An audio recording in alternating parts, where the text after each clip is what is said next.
ನಮಸ್ಕಾರ. ಇವತ್ತಿನ ಈ ವಿಡಿಯೋದಲ್ಲಿ ನಾವು ಆಡಳಿತ ಕಾನೂನಿನ ಮುಂದಿನ ಅಂದರೆ ಮೂರನೇ ಅಧ್ಯಾಯವನ್ನು ನೋಡುವಂತಹ ಸಮಯ.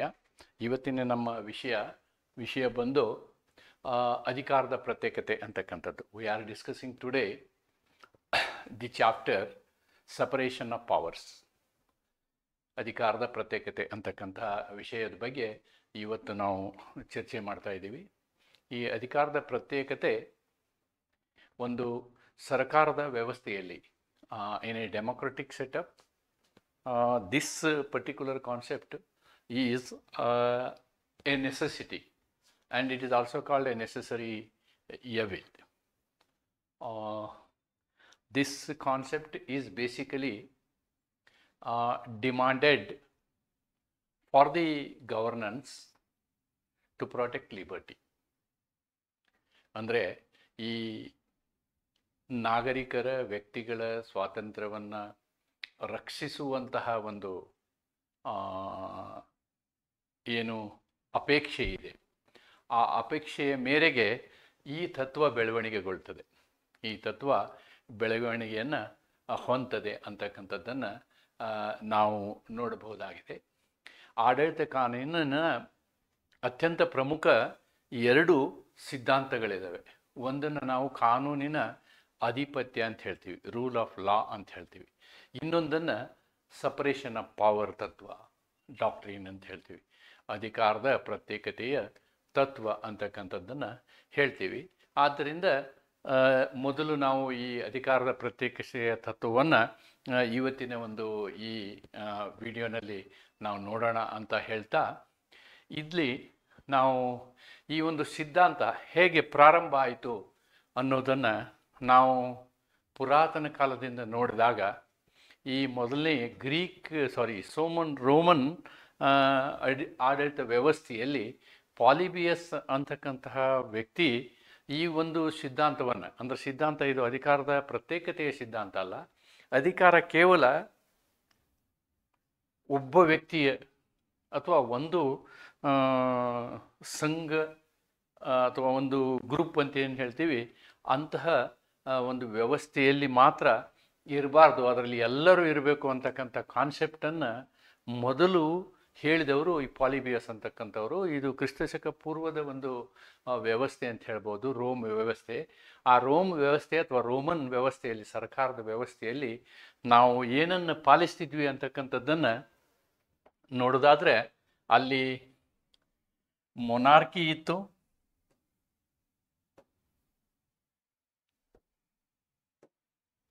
ಮೊನಾರ್ಕಿ ಅಂದರೆ ರಾಜ್ಯ ವ್ಯವಸ್ಥೆ, ಕಿಂಗ್ಶಿಪ್ ಅಂತ ಏನು ಹೇಳ್ತೀವಲ್ಲ ನಾವು, ರಾಜ್ಯ ವ್ಯವಸ್ಥೆ ಇತ್ತು. ಅಲ್ಲದೆ ಅಲ್ಲಿ ಅರಿಸ್ಟೋಕ್ರಾಸಿ ಅಂತ ಹೇಳ್ತೀವಿ ನಾವು, ವಿಲ್ ಕಾಲ್ ಇಟ್ ಆಸ್ ಅರಿಸ್ಟೋಕ್ರಾಸಿ ಇತ್ತು. ಅಂದರೆ ಅದರಲ್ಲಿ ಬುದ್ಧಿವಂತರು, ಶ್ರೀಮಂತರು ಸೇರಿಕೊಂಡಿದ್ರು, ರಾಜರು ಇದ್ದರು, ಶ್ರೀಮಂತರು ಇದ್ದರು, ಮತ್ತು ಪ್ರಜಾಪ್ರಭುತ್ವ ಇತ್ತು ಅಂತ ಹೇಳ್ತಾರೆ. ಪ್ರಜಾಪ್ರಭುತ್ವ ಇತ್ತು. ಈ ಮೂರರ ಸಮ್ಮಿಲನವನ್ನು ನಾವು ಏನು ಹೇಳ್ತೀವಿ ಅಂತಂದರೆ ಮಿಶ್ರ ಸರ್ಕಾರ ಅಂತ ಹೇಳ್ತೀವಿ. It is called mixed government ಅಂತ ಹೇಳ್ತಾರೆ. Mixed government. ಈ ಮಿಕ್ಸ್ಡ್ ಗವರ್ಮೆಂಟ್ನ ಕಾನ್ಸೆಪ್ಟನ್ನು ನಾವು ಈ ಪಾಲಿಬಿಯಸ್ನ ತತ್ವದಲ್ಲಿ ಕಾಣಬಹುದು. ಅಂದರೆ ಇಲ್ಲಿ ನೋಡಿ, ಜನರಿಂದ ಆಯ್ಕೆಯಾದಂಥವರು, ಕೆಲವೊಂದು ಶ್ರೀಮಂತ ವರ್ಗದವರು, ಅರಿಸ್ಟೋಕ್ರಾಟ್ಸ್, ಮತ್ತು ರಾಜ, ಇವರೆಲ್ಲರನ್ನು ಸೇರಿಸಿ ಒಂದು ಆಡಳಿತ ವ್ಯವಸ್ಥೆ ಇತ್ತಂದರೆ ಅದು ಒಳ್ಳೆಯ ಆಡಳಿತ ವ್ಯವಸ್ಥೆ ಮತ್ತು ಅದು ಚೆಕ್ಸ್ ಆ್ಯಂಡ್ ಬ್ಯಾಲೆನ್ಸ್ಗೆ ಅನುಕೂಲ ಆಗ್ತದೆ ಅನ್ನೋದನ್ನು ಈ ತತ್ವ ಹೇಳ್ತದೆ. ನಮ್ಮ ಸಪರೇಷನ್ ಆಫ್ ಪವರ್ ತತ್ವನೂ ವಾಸ್ತವಿಕವಾಗಿ ಅಲ್ಲಿಗೆ ಬಂದು ನಿಂತ್ಕೊಳ್ತದೆ. ಅದನ್ನು ನಾವು ಮುಂದೆ ನೋಡ್ತೀವಿ. ಆದರೆ ಇತಿಹಾಸವನ್ನು ನೋಡೋದಾದರೆ ಇದು ಪ್ರಾರಂಭ ಆಗಿದ್ದು ಹೀಗೆ. ಆದರೆ ಇದನ್ನು ನಾವು ಸಪರೇಷನ್ ಆಫ್ ಪವರ್ ಅಥವಾ ಪ್ರತ್ಯೇಕಿಸುವ ತತ್ವ ಅಂತ ಹೇಳೋದಿಲ್ಲ. ಆದರೆ ಒಂದು ವ್ಯವಸ್ಥೆಯಲ್ಲಿ ಒಂದೇ ವ್ಯಕ್ತಿ ಇರಬಾರ್ದು ಅನ್ನೋದನ್ನು ನಾವಿಲ್ಲಿ ಪುರಾತನ ಕಾಲದಿಂದಲೂ ಕಾಣಬಹುದಾಗಿದೆ ಅನ್ನೋದನ್ನು ಇಲ್ಲಿ ನಾವು ನೋಡ್ಬೋದು. ಇನ್ನು ಮುಂದುವರೆದು ಈ ಕೆಲವು ರಾಜಶಾಸ್ತ್ರಜ್ಞರು ಬೇರೆ ಕಾನ್ಸೆಪ್ಟ್ಗಳನ್ನು ತೆಗೆದುಕೊಂಡ್ರು. ಫಾರ್ ಎಕ್ಸಾಂಪಲ್ ಹಾಬ್ಸ್ ಅಂತ ಹೇಳ್ತೀವಿ ನಾವು, ಹಾಬ್ಸ್ ಅವರು, ಆಮೇಲೆ ಈ ಜಾನ್ ಲೋಕ್ ಅವರು, ರೊಸಾವ್ ಅವರು, ಇವರೆಲ್ಲರೂ ಕೂಡ ಈ ಲಿಬರ್ಟಿಯ ಬಗ್ಗೆ ಬಹಳಷ್ಟು ಚಿಂತನೆಯನ್ನು ಮಾಡಿದಂಥವರು. They have all thought about concept of liberty. Concept of liberty ಅಂದರೆ ವ್ಯಕ್ತಿ ಸ್ವಾತಂತ್ರ್ಯದ ಬಗ್ಗೆ, ಒಬ್ಬ ವ್ಯಕ್ತಿಯ ಸ್ವಾತಂತ್ರ್ಯದ ಬಗ್ಗೆ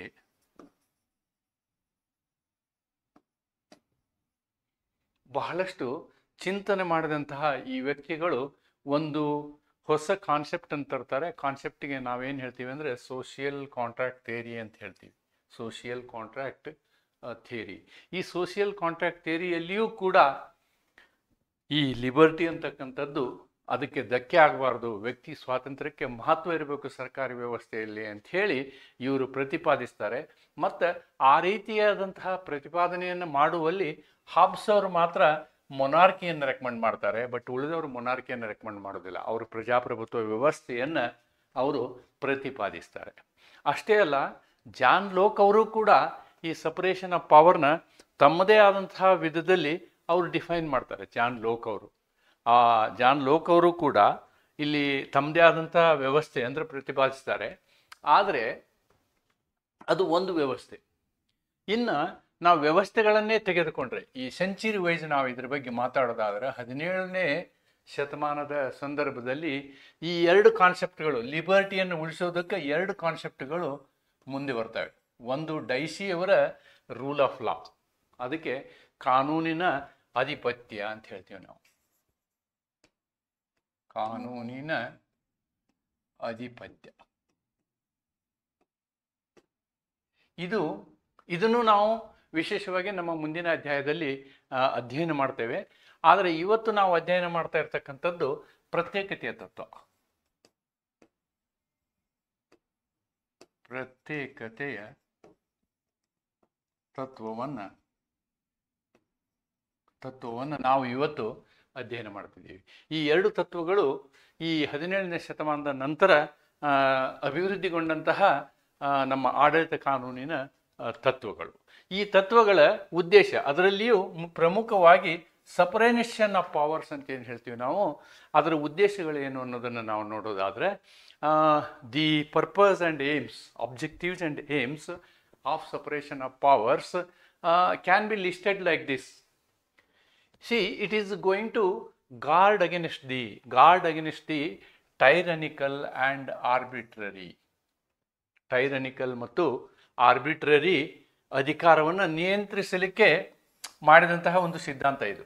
ಈ ಸಿದ್ಧಾಂತದ ಮೂಲ ಉದ್ದೇಶ ಏನು ಅಂತಂದರೆ ದುರಾಡಳಿತವನ್ನು, ಟೈರನಿ ಅಂತಂದ್ರೆ ನಾವೇನು ಹೇಳ್ಬೋದು ಇಲ್ಲಿ, ಇದು ದುರಾಡಳಿತ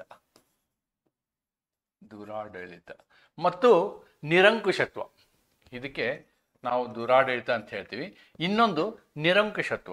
ಇವೆರಡನ್ನ ಕಂಟೇನ್ ಮಾಡಲಿಕ್ಕೆ, ಕಡಿಮೆ ಮಾಡಲಿಕ್ಕೆ ಅಥವಾ ನಿರ್ಬಂಧಿಸಲಿಕ್ಕೆ ಉಪಯೋಗ ಮಾಡುವಂತಹ ಒಂದು ಸಾಧನ ಅಧಿಕಾರಗಳ ಪ್ರತ್ಯೇಕತೆ. ಮುಂದುವರೆದು ಇಲ್ಲಿ ಹೇಳ್ತಾರೆ, if all power is concentrated in one and same organ or person, there would be chance of danger that it may enact tyrannical laws ಅಂತ ಹೇಳ್ತಾರೆ. ನೋಡಿ, ಇಲ್ಲಿ if the power is concentrated in one and the same organ or same person, ಒಂದೇ ಸಂಸ್ಥೆ ಅಥವಾ ಒಂದೇ ವ್ಯಕ್ತಿ ಏನೇ ಇರಲಿ, ಒಂದೇ ವ್ಯಕ್ತಿಯ ನಿಯಂತ್ರಣದಲ್ಲಿದ್ದರೆ ಅದು ದುರಾಡಳಿತದ ಕಾನೂನುಗಳನ್ನು, ದೇ ಕ್ಯಾನ್ ಮೇಕ್ ಲಾ, ದುರಾಡಳಿತದ ಕಾನೂನುಗಳನ್ನು ಮಾಡ್ಬೋದು. ಅವರು ದುರಾಡಳಿತದ ಕಾನೂನುಗಳನ್ನು ಮಾಡ್ಬೋದು, ಆಮೇಲೆ ಅದನ್ನು ಎಕ್ಸಿಕ್ಯೂಟ್ ಮಾಡ್ಬೋದು, ಅದೇ ಕಾನೂನನ್ನು ಜಾರಿಗೆ ತರ್ಬೋದು. ಈ ಎರಡೂ ಪ್ರಕ್ರಿಯೆಯಿಂದ ಏನಾಗುತ್ತೆ ಅಂತಂದರೆ ದುರಾಡಳಿತದ ಅಧಿಕಾರ ಆಗತ್ತೆ. ಮತ್ತು ಅವರು ಅವುಗಳನ್ನ ಇಂಪ್ಲಿಮೆಂಟ್ ಮಾಡುವಾಗ ನಿರಂಕುಶತ್ವದ ವಿಧದಲ್ಲಿ ಅವುಗಳನ್ನ ಇಂಪ್ಲಿಮೆಂಟ್ ಮಾಡ್ತಾರೆ. ಅಂದರೆ ಒಂದೇ ಸಂಸ್ಥೆ ಅಥವಾ ಒಂದೇ ವ್ಯಕ್ತಿಯ ಹತ್ತಿರ ಅಧಿಕಾರ ದೊರೆತಾಗ ಅವರು ಮಾಡುವಂತಹ ಕಾನೂನುಗಳು ದುರುದ್ದೇಶವನ್ನು ಒಳಗೊಂಡಿರ್ತವೆ. ದುರುದ್ದೇಶಗಳನ್ನ ಅಥವಾ ತಮ್ಮ ಸ್ವಯಂ ಹಿತಾಸಕ್ತಿಯನ್ನು ಒಳಗೊಂಡಂತಹ ಕಾನೂನುಗಳನ್ನ ಮಾಡಿ ಅವುಗಳನ್ನ ಜಾರಿ ಮಾಡಿದಾಗ ಅಲ್ಲಿ ದುರಾಡಳಿತ, ಅರಾಜಕತೆ ಅಂತಕ್ಕಂಥದ್ದು ನಡೀತದೆ. ಇದನ್ನು ತಡೆಗಟ್ಟುವುದು ಈ ನಮ್ಮ ಏನು ಸಪರೇಷನ್ ಆಫ್ ಪವರ್ನ ಉದ್ದೇಶ ಅನ್ನೋದನ್ನು ನಾವಿಲ್ಲಿ ನೋಡಬಹುದಾಗಿದೆ. ಈ ಹಿಸ್ಟಾರಿಕಲ್ ಬ್ಯಾಕ್ಗ್ರೌಂಡನ್ನು ಇನ್ನೂ ಅಂದರೆ ನಾವು ಏನು ಹಿಸ್ಟಾರಿಕಲ್ ಪಾಲಿಬಿಯಸ್ನ ಬಗ್ಗೆ ಮಾತಾಡ್ತೀವಿ, ಆ ಪಾಲಿಬಿಯಸ್ನ ಬಗ್ಗೆ ಮಾತನಾಡ್ತಾ ಹಿಸ್ಟಾರಿಕಲ್ ಬ್ಯಾಕ್ಗ್ರೌಂಡನ್ನು ಇನ್ನೂ ಬೇರೆ ಬೇರೆ ಫಿಲಾಸಫರ್ಗಳ ಬಗ್ಗೆ ನಾವು ನೋಡೋದಾತಂದರೆ ನಾವು ಸಾಕ್ರೆಟಿಸ್ ಬಗ್ಗೆ ಮಾತಾಡ್ಬೋದು. ಸಾಕ್ರೆಟಿಸ್ ಏನು ಮಾಡ್ದ ಅಂತಂದ್ರೆ ತಪ್ಪು ಸರಿ ಅನ್ನೋದನ್ನು ನಾವು ಹೇಳಬೇಕು. ಅದು ನಮಗೆ ಇದ್ದಂತಹ ಒಂದು ಫ್ಯಾಕಲ್ಟಿ ಅಂತ, ಬುದ್ಧಿವಂತಿಕೆ ಅಂತ ಏನು ಹೇಳ್ತೀವಿ. ಮನುಷ್ಯನಿಗೆ ಮಾತ್ರ ಈ ವಿಮರ್ಶೆ ಮಾಡುವಂತಹ ಬುದ್ಧಿವಂತಿಕೆ ಇದೆ. ಬುದ್ಧಿವಂತಿಕೆ, ಇದಕ್ಕೆ ಅವರು ರೀಸನ್ ಅಂತಕ್ಕಂಥ ಶಬ್ದ ಯೂಸ್ ಮಾಡ್ತಾರೆ. ರೀಸನ್, ಫ್ಯಾಕಲ್ಟಿ, ನಾವು ವಿಚಾರ ಮಾಡುವಂತಹ ಶಕ್ತಿ. ಅಲ್ಲಿ ನಾವು ತಪ್ಪು ಸರಿಯನ್ನು ಪ್ರಶ್ನೆ ಮಾಡಬೇಕು. ತಪ್ಪು ಯಾವುದು ಅನ್ನೋದನ್ನು ಪ್ರಶ್ನೆ ಮಾಡಬೇಕು. ಸರಿಯನ್ನು ನಾವು ಏನು ಮಾಡಬೇಕು, ಅದನ್ನು ಸಪೋರ್ಟ್ ಮಾಡಬೇಕು. ಅದರ ಬೆಂಬಲಕ್ಕೆ, ಸರಿಯಾದದರ ಬೆಂಬಲಕ್ಕೆ ಇರಬೇಕು.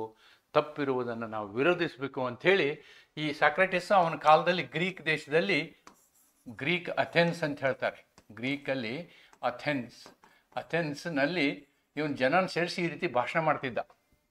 ಇವನ ಶಿಷ್ಯ ಪ್ಲಾಟೋ ಅದನ್ನು, ಅವನ ವಿಚಾರವನ್ನು ಮುಂದುವರಿಸಿಕೊಂಡು ಹೋಗ್ತಾನೆ. ಮುಂದುವರಿಸಿಕೊಂಡು ಹೋಗಿ ರ್ಯಾಷನಲಿಸಮ್ ಬಗ್ಗೆ ಪ್ಲಾಟೋ ಮಾತಾಡ್ತಾನೆ. ಆಮೇಲೆ ಇವನ ಶಿಷ್ಯ ಅರಿಸ್ಟಾಟಲ್ ಕೊನೆಗೆ ಬಂದು ಅಧಿಕಾರಗಳ ಪ್ರತ್ಯೇಕತೆಯ ಬಗ್ಗೆ ಮೊದಲು ಮಾತಾಡ್ತಾನೆ. He is the first person to talk about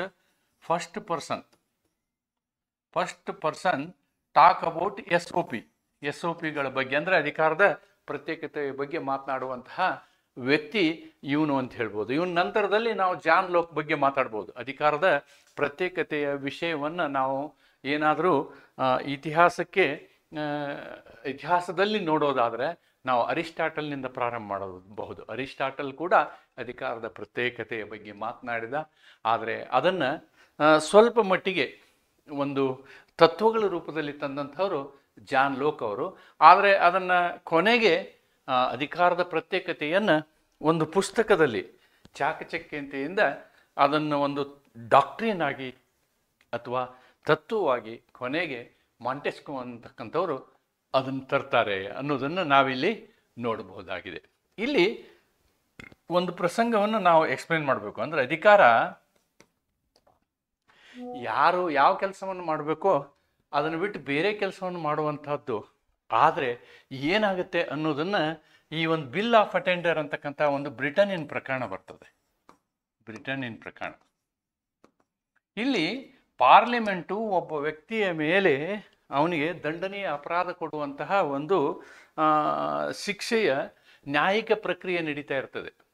there is an adjudication in the parliament of Britain and they are passing an order.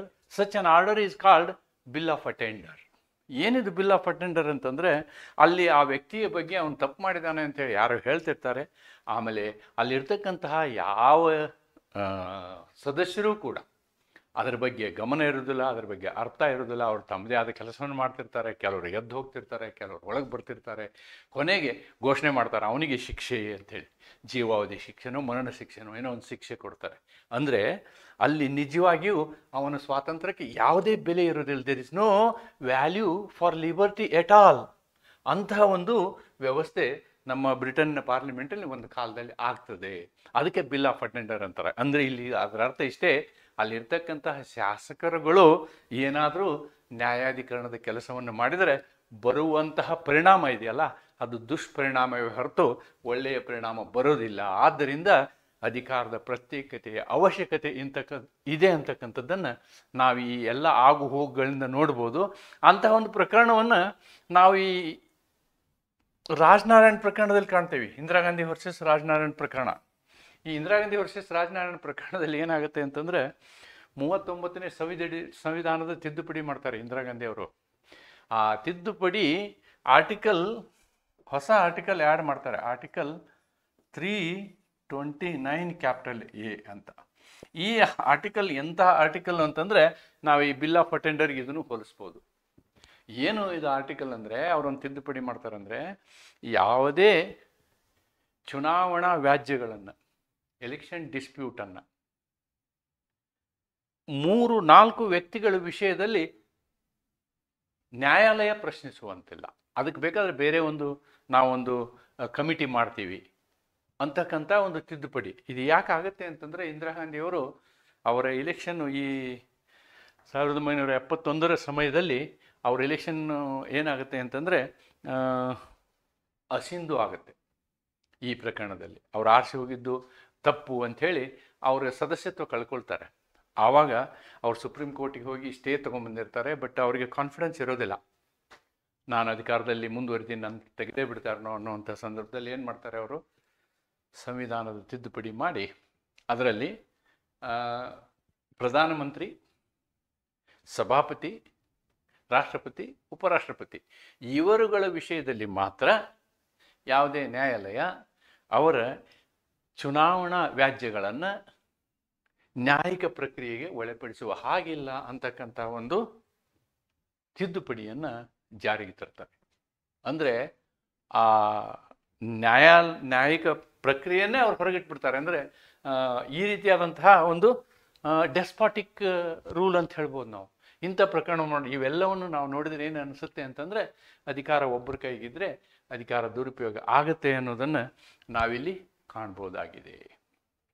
ನಾನು ಆವಾಗಲೇ ಹೇಳ್ತಿದ್ದೆ ನಿಮಗೆ ಜಾನ್ ಲೋಕ್ ಅವ್ರ ಬಗ್ಗೆ. ನಾನು ಜಾನ್ ಲೋಕ್ ಅವರಿಗೆ ಹಿಂದೆ ರೆಫರ್ ಮಾಡ್ತಾ ಇದ್ದೆ. ಮೂರು ವ್ಯಕ್ತಿಗಳು, ಅಂದರೆ ಲೋಕ್ ಆಗಲಿ, ರೊಸಾವ್ ಆಗಲಿ ಅಥವಾ ಹಾಬ್ಸ್ ಆಗಲಿ, ಅವರು ಸೋಷಿಯಲ್ ಕಾಂಟ್ರಾಕ್ಟ್ ಥಿಯರಿಯನ್ನು ತಂದವರು.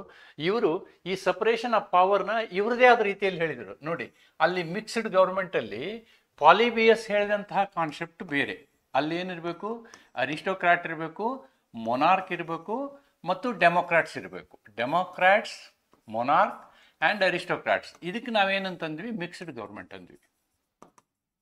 Mixed government, it is a too old concept before ಕ್ರಿಸ್ತ. ಇದು ಈ concept. And it is by Polybius. ಆದರೆ ಜಾನ್ ಲೋಕ್ ಅವರು 17ನೇ ಶತಮಾನದಲ್ಲಿ ತಮ್ಮದೇ ಆದಂತಹ ಒಂದು ಕಾನ್ಸೆಪ್ಟನ್ನು ಹೇಳ್ತಾರೆ. ಹೇಗಿರಬೇಕು ಸಪರೇಷನ್ ಆಫ್ ಪವರ್, ಹೇಗಿರಬೇಕು ಅಥವಾ ಅಧಿಕಾರದ ಪ್ರತ್ಯೇಕತೆ ಹೇಗಿರಬೇಕು ಅನ್ನೋದನ್ನು ಅವ್ರೇನು ಹೇಳ್ತಾರೆ, ಡಿಸ್ಕಂಟಿನ್ಯೂಯಸ್ ಲೆಜಿಸ್ಲೇಷನ್. ಶಾಸನ ಮಾಡೋರು ಕಂಟಿನ್ಯೂಸ್ ಇರಬಾರ್ದು, ಅಂದರೆ ಇದರ ಅರ್ಥ ಕಿಂಗ್ ಇರಬಾರ್ದು ಅಂತ. ಕಿಂಗ್ ಅಂದರೆ ಅವ್ನು ಕಂಟಿನ್ಯೂಸ್ ಆಗಿರ್ತಾನೆ, ಹಾಗಲ್ಲ. ದೇ ಶುಡ್ ಬಿ ಡಿಸ್ಕಂಟಿನ್ಯೂಯಸ್, ನಿರಂತರವಾಗಿರಬಾರ್ದು ಅವರು. There must be a period. For example, ನಾವು ಭಾರತದಲ್ಲಿ ಶಾಸಕಾಂಗಕ್ಕೆ ನಾವು ಒಂದು ಇದು ಕೊಟ್ಟಿದ್ದೀವಿ, ಕಾಲಾವಧಿ 5 ವರ್ಷ ಮಾತ್ರ. 5 ವರ್ಷ ಆದಮೇಲೆ ನಾವು ಹೊಸ ಶಾಸಕರನ್ನು ಆಯ್ಕೆ ಮಾಡ್ತೀವಿ. ಆ ಕಾನ್ಸೆಪ್ಟ್ ಇದು. ಎರಡನೇದು ಕಂಟಿನ್ಯೂಯಸ್ ಎಕ್ಸಿಕ್ಯೂಟಿವ್ ಪವರ್. ಇಲ್ಲಿ ಕಂಟಿನ್ಯೂಯಸ್ ಎಕ್ಸಿಕ್ಯೂಟಿವ್ ಪವರ್ ಅಂದರೆ ಲೆಜಿಸ್ಲೇಚರ್ ಮಾತ್ರ ಆಗಾಗ ಚೇಂಜ್ ಆಗ್ತಾ ಇರಬೇಕು. ಎಕ್ಸಿಕ್ಯೂಟಿವ್ ಪ್ಲಸ್ ಜುಡಿಷಿಯರಿ ಇವರು ಬೇಕಾದ್ರೆ ಕಂಟಿನ್ಯೂಯಸ್ ಇರ್ಬೋದು ಅಂತ, ಇವರು ನಿರಂತರವಾಗಿ ಕಂಟಿನ್ಯೂಯಸ್ ಇರ್ಬೋದು ಅಂತಕ್ಕಂಥದ್ದನ್ನು. ಇದು ಅವನ ಎರಡನೇ ವ್ಯವಸ್ಥೆ. ಮೂರನೇ ವ್ಯವಸ್ಥೆ ಏನಂತಂದರೆ, ಇಲ್ಲಿ ಇದಕ್ಕೆ ಸಪ್ರೇಟ್ ವ್ಯವಸ್ಥೆ ಇರಬೇಕು. ಫೆಡ್ರಲ್ ಪವರ್, ಅದೊಂದು ಪವರ್ ಏನಿದೆ ಅದು ಬೇರೆಯವ್ರ ಕೈನಲ್ಲಿರಬೇಕು. ಇಲ್ಲಿ ಫೆಡ್ರಲ್ ಪವರ್ ಅಂತಂದ್ರೆ ನಾವೇನು ಹೇಳ್ಬೋದು, ಈ ಅಂತಾರಾಜ್ಯ ವಿಷಯಗಳು. ಈ ರೀತಿಯಾದಂತಹ ಕಾನ್ಸೆಪ್ಟನ್ನು ಪ್ರಾರಂಭ ಮಾಡಿದವರು ಜಾನ್ ಲೋಕ್. ಆದರೆ ಇದು ಯಾವುದನ್ನು ನಾವು ಪ್ರಾಕ್ಟಿಕಲಿ ಉಪಯೋಗಿಸೋದಿಲ್ಲ. ನಾವು ಒಂದನ್ನು ಹೇಳ್ಬೋದು, ಇದರಿಂದ ಏನು ಹೇಳ್ಬೋದು ಅಂದರೆ, ಜಾನ್ ಲೋಕ್ ಅವರು ಇದನ್ನು ಪ್ರಾರಂಭ ಮಾಡಿದರು. ಅಂದರೆ ಪ್ರತ್ಯೇಕತೆ ಸಿದ್ಧಾಂತವನ್ನು ಜಾನ್ ಲೋಕ್ ಅವರು ಪ್ರಾರಂಭ ಮಾಡಿದರೆ ಹೊರತು ಅದಕ್ಕೆ ಸರಿಯಾದ ರೂಪುರೇಷೆಯನ್ನು ಅವ್ರು ತರಲಿಲ್ಲ. ಆದರೆ ಅದನ್ನು ಸರಿಯಾದ ರೂಪುರೇಷೆಯಲ್ಲಿ ತಂದವರು ಮಾಂಟೆಸ್ಕ್ಯೂ ಅಂತಕ್ಕಂಥದ್ದನ್ನು ನಾವು ನೋಡ್ಬೋದು. ಮತ್ತು ಈ ಎಲ್ಲ ಪ್ರಜಾಪ್ರಭುತ್ವದ ವ್ಯವಸ್ಥೆಯನ್ನು ನಾವು ನೋಡಿದಾಗ, ಪ್ರಜಾಪ್ರಭುತ್ವ ವ್ಯವಸ್ಥೆಗಳನ್ನು ಎಲ್ಲ ನೋಡಿದಾಗ ನಾವು ಈ 3 ಅಂಗಗಳನ್ನು ನೋಡ್ತೀವಿ. ಒಂದು ಶಾಸಕಾಂಗವನ್ನು ನೋಡ್ತೀವಿ, ಇನ್ನೊಂದು ಕಾರ್ಯಾಂಗವನ್ನು ನೋಡ್ತೀವಿ ಮತ್ತು ನ್ಯಾಯಾಂಗವನ್ನು ನಾವು ಕಂಡೇ ಕಾಣ್ತೀವಿ. ಈ ಸಪರೇಷನ್ ಆಫ್ ಪವರ್ ಏನು ಹೇಳುತ್ತೆ ಅಂತಂದರೆ, ಈ 3 ಆರ್ಗನ್ಗಳ ವ್ಯವಸ್ಥೆ ಇದೆಯಲ್ಲ, ಅದು ಹೇಗಿರಬೇಕು ಅಂತಂದರೆ, it should be A separate thing.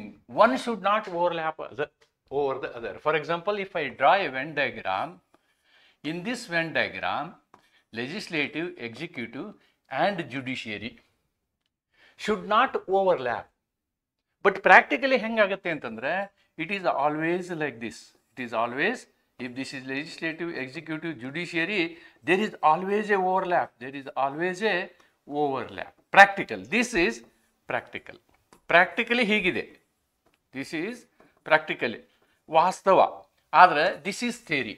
This is theory. ಇದನ್ನು ತಿಳ್ಕೊಬೇಕು ನಾವು. ಇದು ವಾಸ್ತವವಾಗಿ ಹೀಗಿಲ್ಲ.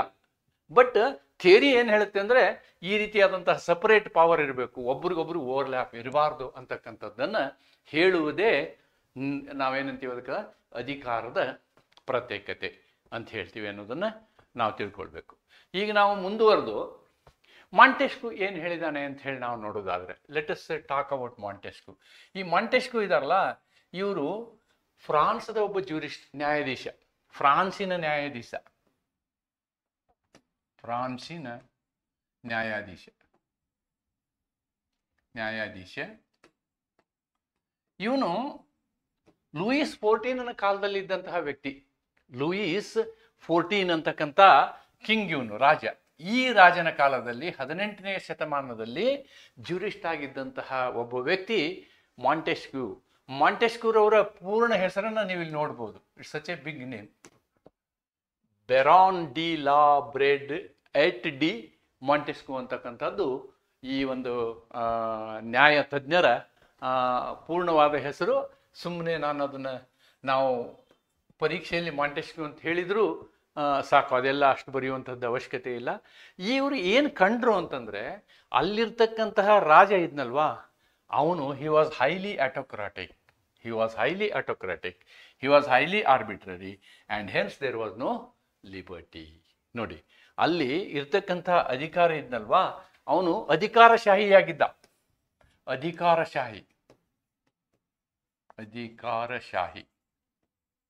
ವ್ಯಕ್ತಿಯಾಗಿದ್ದ. ಮತ್ತೆ ಅವನು ನಿರಂಕುಶಾಧಿಕಾರಿಯಾಗಿದ್ದ. ಅವನಿಗೆ ಅನ್ಲಿಮಿಟೆಡ್ ಪವರ್ಸ್ ಇತ್ತು. ಅವನು ಏನು ಬೇಕದನ್ನು ಮಾಡ್ತಿದ್ದ. ಆದ್ದರಿಂದ ಇಲ್ಲಿ ಈ ಸ್ವಾತಂತ್ರ್ಯಕ್ಕೆ ಪೂರ್ಣ ಪ್ರಮಾಣದಲ್ಲಿ ಹೊಡೆತ ಬಿತ್ತು. There was no liberty at all. ಇದನ್ನ ಮಾಂಟೆಸ್ಕ್ಯೂರವರು ಹತ್ತಿರದಿಂದ ಕಂಡ್ರು. ಒಂದು ಕಡೆ ತನ್ನದೇ ಆದಂತಹ ದೇಶದಲ್ಲಿ ಈ ರೀತಿಯಾದಂತಹ ಅರಾಜಕತೆಯನ್ನು ಕಂಡಂಥವ್ರು, ಡೆಸ್ಪಾಟಿಸಮ್ ಅನ್ನು ಅಥವಾ ದುರಾಡಳಿತವನ್ನು ಕಂಡಂಥವ್ರು,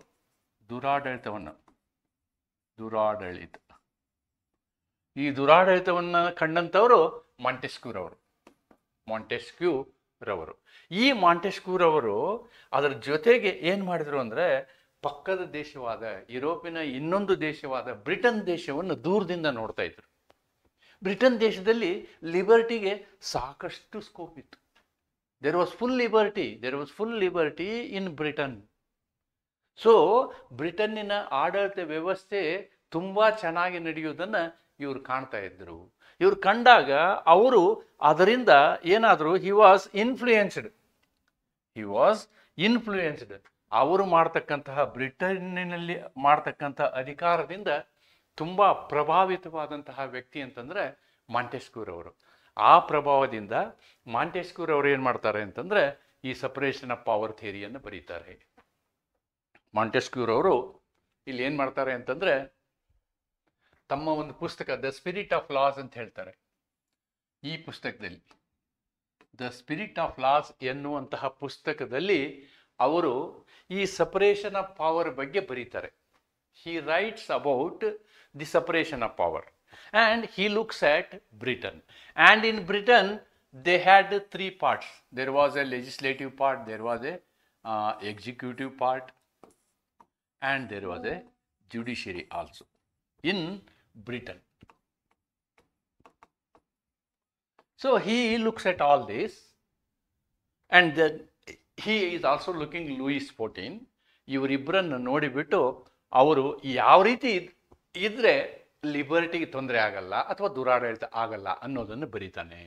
ಇಲ್ಲಿ ನೋಡಿ, ಎಲ್ಲಿ ಶಾಸಕಾಂಗ ಮತ್ತು ಕಾರ್ಯಾಂಗ ಒಟ್ಟಾಗಿರುತ್ತೋ, ಪವರ್ಸ್ ಆರ್ ಯುನೈಟೆಡ್, ಇವರುಗಳ ಅಧಿಕಾರವನ್ನು ಯುನೈಟ್ ಮಾಡಿದಾಗ, in same power source, in same power centre or body. ಯಾವುದೇ ಇನ್ ಸೇಮ್ ಪವರ್ ಅನ್ನೋದಕ್ಕಿಂತ ಇನ್ ಸೇಮ್ ಪರ್ಸನ್ ಅಂತ ಹೇಳ್ಬೋದು ನಾವು. In same person or body there can be no liberty.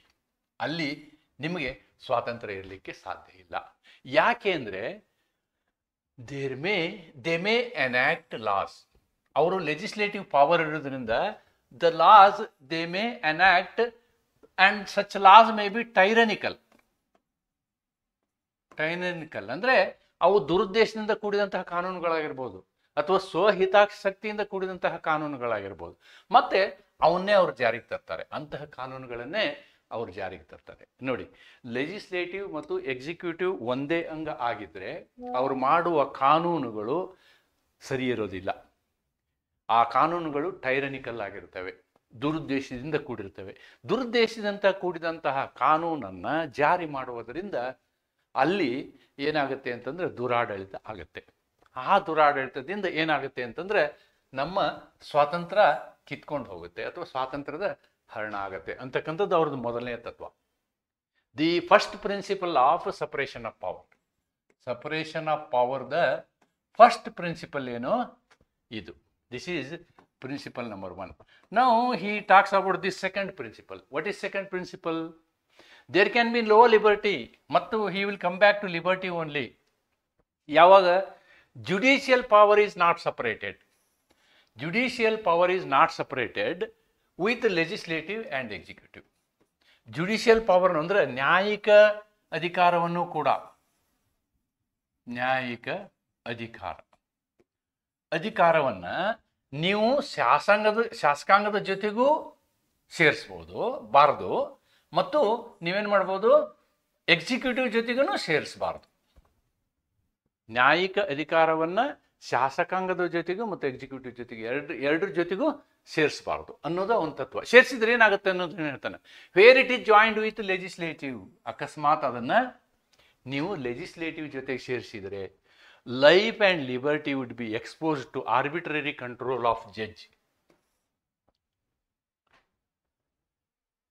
Who would be the legislature. ನೋಡಿ, ಅವರು ಕಾನೂನುಗಳನ್ನು ಆರ್ಬಿಟ್ರರಿಯಾಗಿ ಮಾಡ್ಬೋದು. ಕಾನೂನುಗಳನ್ನು ಆರ್ಬಿಟ್ರರಿಯಾಗಿ ಮಾಡ್ಬೋದು ಅಂದರೆ ಪಕ್ಷಪಾತ ಮಾಡ್ಬೋದು. ಪಕ್ಷಪಾತದ ಕಾನೂನುಗಳನ್ನ ಅವ್ರು ಮಾಡ್ತಾರೆ ಮತ್ತು ಅವುಗಳ ಮೇಲೆ ನಿರ್ಧಾರ ಕೊಡ್ತಾರೆ. Where it may join with first it is joined with legislative. Second, if it is joined with executive. If it is joined with executive, then violence and oppression. ಅವ್ರಿಗೆ ದುರಾಧಿಕಾರ ಏನು ಹೇಳ್ತಾರೆ ಅದಕ್ಕೆ ಅಂತಂದರೆ ದುಷ್ಟ ಶಕ್ತಿ ಬಂದ್ಬಿಡುತ್ತೆ. They will behave with violence. ನೋಡಿ, ಹಿಂಸಾತ್ಮಕವಾಗಿ ಅವರು ಏನು ತಮ್ಮ ಬಿಹೇವಿಯರ್ನ ಮಾಡ್ಬೋದು, ತಮ್ಮ ನಡತೆಗಳು ಹಿಂಸಾತ್ಮಕವಾಗ್ತವೆ. ಜುಡಿಷಿಯರಿ ಮತ್ತು ಎಕ್ಸಿಕ್ಯೂಟಿವ್ ಸೇರಿದರೆ ತಮ್ಮ ನಡತೆಗಳು ಹಿಂಸಾತ್ಮಕವಾಗುತ್ತವೆ. ಒಬ್ಬ ಪೊಲೀಸನೇ ನ್ಯಾಯಾಧೀಶ ಆಗಿದ್ದ ಅಂತಂದರೆ ಪೊಲೀಸ್ ಏನು ಮಾಡ್ಬೋದು, ದಿನಾನೂ ಎನ್ಕೌಂಟರ್ ಮಾಡ್ಬೋದು. ಯಾಕೆಂದರೆ ನ್ಯಾಯ ಕೊಡೋರು ಪೊಲೀಸರೇ, ಆಮೇಲೆ ಶಿಕ್ಷೆ ಕೊಡೋರು ಪೊಲೀಸರೇ, ಆಮೇಲೆ ಎಕ್ಸಿಕ್ಯೂಟ್ ಮಾಡೋರು ಪೊಲೀಸರೇ. ಆದರೆ ಏನಾಗ್ಬೋದು ಅನ್ನೋದು ನೋಡಿ, ಆ ಕಾನ್ಸೆಪ್ಟನ್ನು ಹೇಳ್ತಾನೆ. ಲೆಜಿಸ್ಲೇಟಿವ್ ಜೊತೆಗೆ ನ್ಯಾಯಾಂಗ ಸೇರಿಕೊಂಡ್ರೆ ಅವ್ರು ಏನು ಮಾಡ್ಬೋದು, ಕೆಟ್ಟದಾದ ಕಾನೂನಿನ ಕೆಟ್ಟ ರೀತಿಯಲ್ಲಿ ಆಡಳಿತದ ಕಾನೂನುಗಳು ಬರ್ಬೋದು. ಅದೇ ಎಕ್ಸಿಕ್ಯೂಟಿವ್ ಆದರೆ ನಾನು ಹೇಳಿದ್ನಲ್ಲ ಪೊಲೀಸರ ಎಕ್ಸಾಂಪಲ್, ಆ ಥರನಾದಂತಹ ವ್ಯವಸ್ಥೆ ಆಗುತ್ತೆ. ಆ್ಯಂಡ್ ಮಿಸರೇಬಲ್, ಚಿಂತಾಜನಕ ಆಗುತ್ತೆ. Miserable indeed would be the case. ನೋಡಿ, miserable indeed would be the case ಅಂದರೆ ಇದು ಪೂರ್ಣ ಅಧೋಗತಿಗೆ ಹೋಗುತ್ತೆ, ಚಿಂತಾಜನಕವಾಗುತ್ತೆ ಅನ್ನೋದನ್ನು ಈ ಮೂರನೆಯ ತನ್ನ ತತ್ವದಲ್ಲಿ ಹೇಳ್ತಾರೆ ಮಾಂಟೆಸ್ಕ್ಯೂ ಅವರು. ಏನು ಹೇಳ್ತಾರೆ? Miserable will be the case there be same men or body whether of nobles people or of people. ನೋಡಿ, ಅವರು ಎಂಥ ಒಳ್ಳೆಯ ವ್ಯಕ್ತಿಗಳಾಗಿರಲಿ, ಒಳ್ಳೆಯ ವ್ಯಕ್ತಿ, ನೋಬಲ್ಗಳ ಗುಂಪು, ಒಳ್ಳೆಯ ವ್ಯಕ್ತಿಗಳ ಗುಂಪಾಗಿರಲಿ ಅಥವಾ ವ್ಯಕ್ತಿಯಾಗಿರಲಿ. ಎಕ್ಸಸೈಸ್ ದೀಸ್ 3 powers ಲೈಕ್ ಎಲ್ಲಾನು ಒಬ್ಬನೇ ಮಾಡೋದು. Enacting laws, executing laws and deciding the case. ಎಲ್ಲ ಒಬ್ಬರಾದರೆ, ಒಂದೇ ಒಂದು ಗುಂಪು ಇದರಲ್ಲೇ ಎಕ್ಸಿಕ್ಯೂಟಿವ್ ಇದೆ, ಇದರಲ್ಲೇ ಲೆಜಿಸ್ಲೇಟಿವ್ ಇದೆ, ಇದರಲ್ಲೇ ಜುಡಿಷರಿ ಇದೆ ಅಂದರೆ ಏನಾಗ್ಬೋದು ಲೆಕ್ಕ ಹಾಕಿ. ಓಕೆ, ಚಿಂತಾಜನಕ ಪರಿಸ್ಥಿತಿ ಆಗುತ್ತೆ ಅನ್ನೋದನ್ನು ತನ್ನ 3ನೇ ತತ್ವದಲ್ಲಿ ಇಲ್ಲಿ ಏನು ಮಾಡ್ತಾರೆ, ನಮ್ಮ ಮಾಂಟೆಸ್ಕ್ಯೂ ಅವರು ಈ 3 ತತ್ವಗಳನ್ನು ಪ್ರತಿಪಾದಿಸ್ತಾರೆ.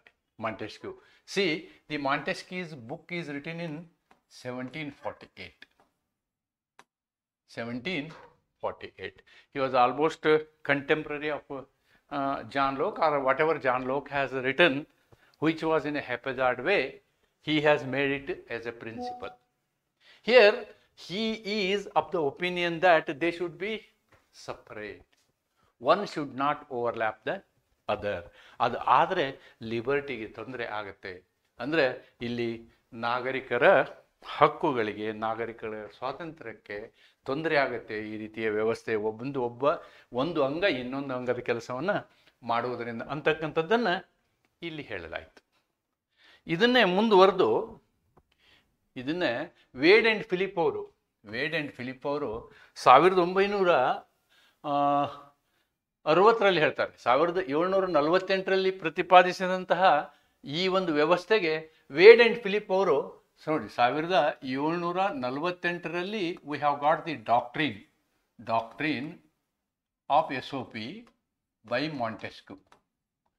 ಅದನ್ನೇ ಇವರು ಇನ್ನೊಂದು ರೀತಿಯಲ್ಲಿ ಹೇಳ್ತಾರೆ. ಅಂದರೆ 1960ರಲ್ಲಿ actually SOP separation of powers ಅಥವಾ ಅಧಿಕಾರದ ಪ್ರತ್ಯೇಕತೆ ಅಂತಕ್ಕಂಥದ್ದನ್ನು ಮಾಂಟೆಸ್ಕ್ಯೂರವ್ರು ಹೇಳಿದ್ರು ಕೂಡ, ಆದರೆ ಅದನ್ನು ನಾವು ಯಾವ ರೀತಿ ಅಳವಡಿಸ್ಬೋದು ಈಗಿನ ಕಾಲದಲ್ಲಿ ಅನ್ನೋದನ್ನು they gives 3 meanings to this. 3 meanings to this. Separation of power, ಅಧಿಕಾರದ ಪ್ರತ್ಯೇಕತೆ ಅಂದರೆ ಏನು ಅನ್ನೋದನ್ನು ವೇಡ್ ಆ್ಯಂಡ್ ಫಿಲಿಪ್ ಅವರು ತಮ್ಮ ಪುಸ್ತಕದಲ್ಲಿ, ತಮ್ಮ ಅಧ್ಯಯನದಲ್ಲಿ ಈ ರೀತಿ ಹೇಳ್ತಾರೆ. That same person should not form part of more than one of the 3 organs of the government. ನಮ್ಮ ಸರ್ಕಾರದ 3 ಅಂಗಗಳೇನಿದ್ದಾವೆ, ಆ ಅಂಗಗಳಲ್ಲಿ ಒಂದು ಅಂಗದ ವ್ಯಕ್ತಿ ಇನ್ನೊಂದು ಅಂಗದ ಭಾಗವಾಗಬಾರದು. ಈ ಶುಡ್ ನಾಟ್ ಬಿ ಪಾರ್ಟ್. ಒಂದು ಅಂಗದ ವ್ಯಕ್ತಿ ಇನ್ನೊಂದು ಅಂಗದ ಭಾಗ ಆಗಬಾರ್ದು, ಅಂತಕ್ಕಂಥದ್ದನ್ನು ನಾವಿಲ್ಲಿ ನೋಡ್ಬೋದು. ಭಾಗ ಆಗಬಾರ್ದು.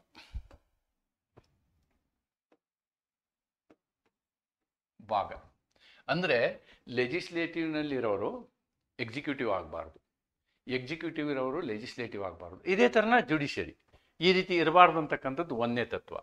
2ನೇ ತತ್ವ ಏನಂತಂದರೆ, one organ of the government should not control or interfere. Second one talks about interference or control. First one talks about persons. This talks about persons. ಒಂದರಲ್ಲಿರುವಂತಹ ವ್ಯಕ್ತಿ ಇನ್ನೊಂದರಲ್ಲಿ ಇರಬಾರ್ದು ಅಂತ. Second one talks about interference and control. Interference, ಹಸ್ತಕ್ಷೇಪ ಇರಬಾರ್ದು ಮತ್ತು ನಿಯಂತ್ರಣ ಇರಬಾರ್ದು. And control,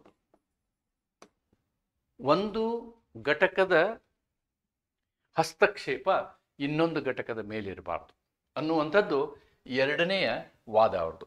3ನೇ ವಾದ ಏನು ಅಂತಂದರೆ, the third argument is that one organ should not exercise the function of another organ. ನೋಡಿ, the third one talks about the function, ಪ್ರಕ್ರಿಯೆಗಳು. ಒಂದು ಘಟಕದ ಪ್ರಕ್ರಿಯೆಗಳನ್ನು ಇನ್ನೊಂದು ಘಟಕ ಮಾಡಬಾರ್ದು.